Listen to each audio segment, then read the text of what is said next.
ಇಷ್ಟೆಲ್ಲ ಆಗಿದೆ ಸರ್. ಈಗ ನೀವೇ ನಮಗ್ ಸಹಾಯ ಮಾಡ್ಬೇಕು. ನೀವ್ ನಮಗ್ ಸಹಾಯ ಮಾಡಿದ್ರೆ ಸಿದ್ದು ಅವರು ನಿರಪರಾಧಿ ಅಂತ ನಾವು ಸಾಬೀತು ಮಾಡಬಹುದು.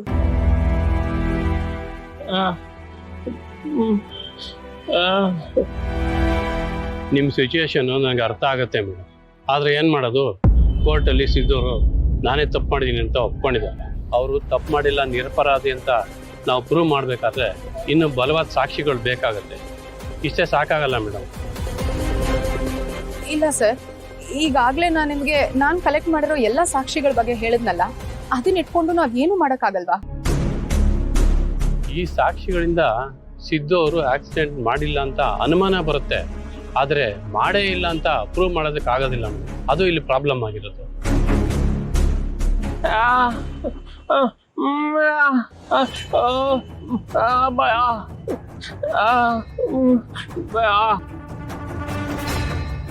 ಸಿದ್ದು ಒಳ್ಳೆ ಹುಡುಗ ಅಂತ ನನಗೂ ಗೊತ್ತಿದೆ, ಆದರೆ ಏನು ಮಾಡೋದು, ದೊಡ್ಡ ಯಜಮಾನರು ಈ ಥರ ಆಗಿದೆ, ಸಿದ್ದುನೇ ಈ ಕೆಲಸ ಮಾಡಿದ್ದಾನೆ ಅಂತ ಹೇಳಿದಾಗ ನನಗೂ ನಂಬಕ್ಕೆ ಆಗಲಿಲ್ಲ ಮೇಡಮ್.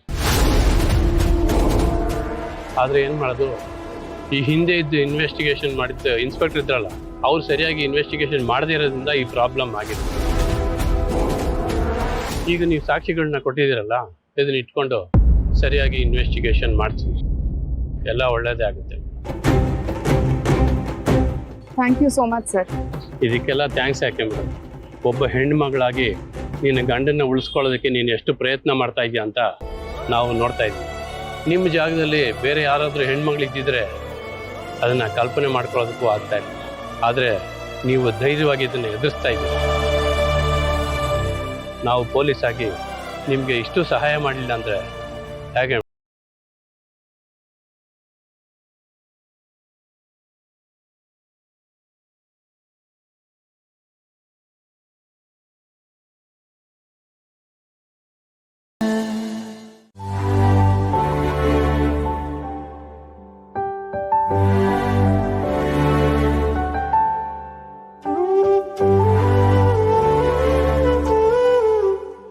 ಸಿದ್ದು ಅವರೇ, ಸಿದ್ದು ಅವರೇ,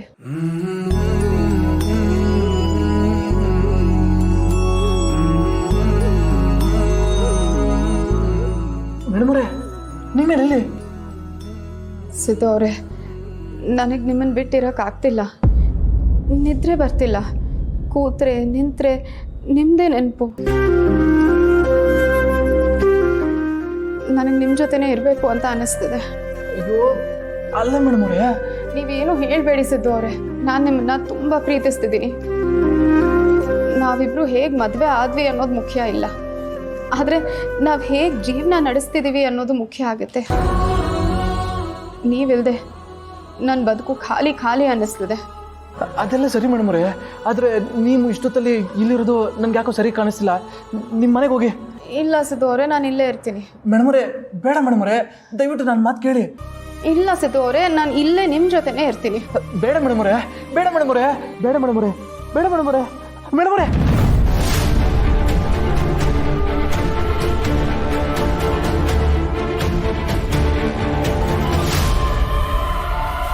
ಯಾಕೆ ಕೊಡ್ರಿ ಹಿಂಗೆ ಇದ್ಬಿಟ್ರಿ? ಅದಕ್ಕೆ ಕನ್ಸಲ್ ಬಂದ್ಬಿಟ್ರಾ? ಕಲ ನಿಮ್ಮ ಅದಕ್ಕೆ ಇಲ್ಲೇ ಕೂತಿರುವಂಗೆ ಅನ್ನಿಸ್ತು. ಇದರಲ್ಲೇ ಗೊತ್ತಾಗುತ್ತೆ ಗೌಡ್ರೆ, ಅದಕ್ಕೆ ನೀವು ಎಷ್ಟು ಪ್ರೀತಿ ಮಾಡ್ತಾ ಇದ್ದೀರಾ ಅಂತ. ನೀವೊಂಥರ ಪ್ರೀತಿಗೆ ರಾಯಭಾರಿ ಆಗ್ಬಿಟ್ಟಿದ್ದೀರಾ.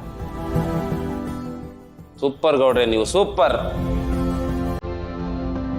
ಸರಿ, ಅದಕ್ಕೆ ಹೆಂಗಿದ್ರು ನಿಮ್ಗೆ ನೋಡಕ್ ಬರ್ತಾರಲ್ಲ, ಅವಾಗ ಮಾತಾಡೋರಂತೆ. ಈಗ ಮಲ್ಕೊಳ್ಳಿ.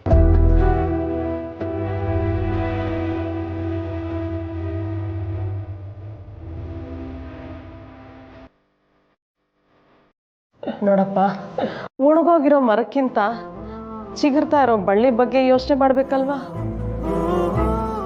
ನೋಡು, ನಾನು ಯಾವಾಗ ಕಣ್ಮುಚ್ತೀನೋ ನನಗೆ ಗೊತ್ತಿಲ್ಲ, ಆದರೆ ಬಾಳಿ ಬದುಕಬೇಕಾಗಿರೋರು ನೀವು ಕಣಪ್ಪ. ಅದಕ್ಕೆ ಹೇಳ್ತಿರೋದು, ನಿಮ್ಮ ಜೀವನನ ಸರಿ ಮಾಡ್ಕೊಳ್ಳಿ ಅಂತ.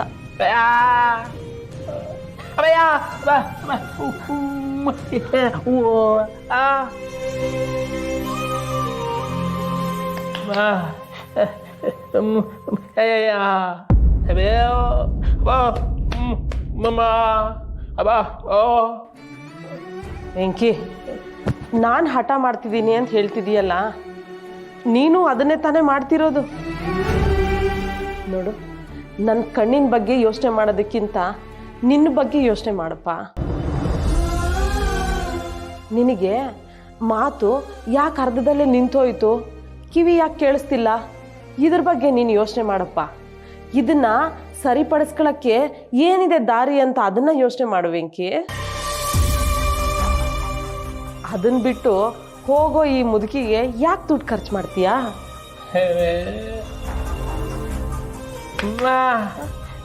ಅಬ್ಬಯ್ಯ ಅಬ್ಬ ಓ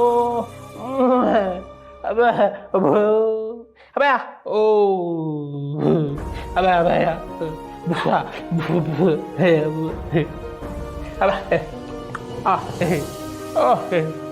ಹಂಗೆಲ್ಲ ಹೇಳ್ಬೇಡ ವೆಂಕಿ.